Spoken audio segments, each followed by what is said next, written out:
Hello everyone, this is Arafat. আসলে একটা product purchase করছি। আসলে মানি ব্যাগটা আমাদের ছেলেদের সবসময় লাগে, কারণ এটা একটা এখন ফ্যাশনেও অ্যাড হয়ে গিয়েছে। তাছাড়া ফোন, কার্ডস, টাকাটা ক্যারি করার জন্য কিন্তু একটা ছোট ব্যাগ হলেই না আসলে মানি ব্যাগটা কিন্তু আমি আসলে যার থেকে নিচ্ছি ওনার নামটা বলি একটু, কেয়ার লেদার। অ্যান্ড ওনারা একবারে একটা অরিজিনাল যে লেদারটা সেটা প্রোভাইড করছে। আমি এর আগে একটা প্রোডাক্ট ইউজ করেছিলাম।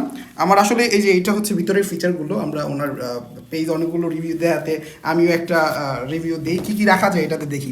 এখানে কিন্তু অনেকগুলো আসলে কার্ড রাখার স্পেস আছে। আমি কিন্তু আমার S24 আলট্রাটা এখানেই রাখি, অ্যান্ড এখানে আমার OnePlus-টা রাখি। দুইটা ফোন দুই পাশে একবার রিল্যাক্সে থাকা যায়। এখানে ক্যাশ টাকাটা রাখি, অ্যান্ড এখানে কিন্তু আমার এই যে আইডি কার্ডটা আছে আমার সাকিনা ব্র্যান্ডের, আর এখানে মেট্রো রেলের কার্ডটা, তারপর আমাদের national ID card and extra একটা কার্ড রাখা যায় আর কি। হ্যাঁ, সো এই প্রোডাক্টটা আসলে আমি চাচ্ছি যারা মানি ব্যাগ অ্যান্ড শৌখিন হন এবং নিজেকে একটু স্টাইলিশ এবং স্মার্ট দেখাতে চান, তারা কিন্তু এটা একেবারে উইদাউট হেজিটেশনে অর্ডার করতে পারেন। Thank you.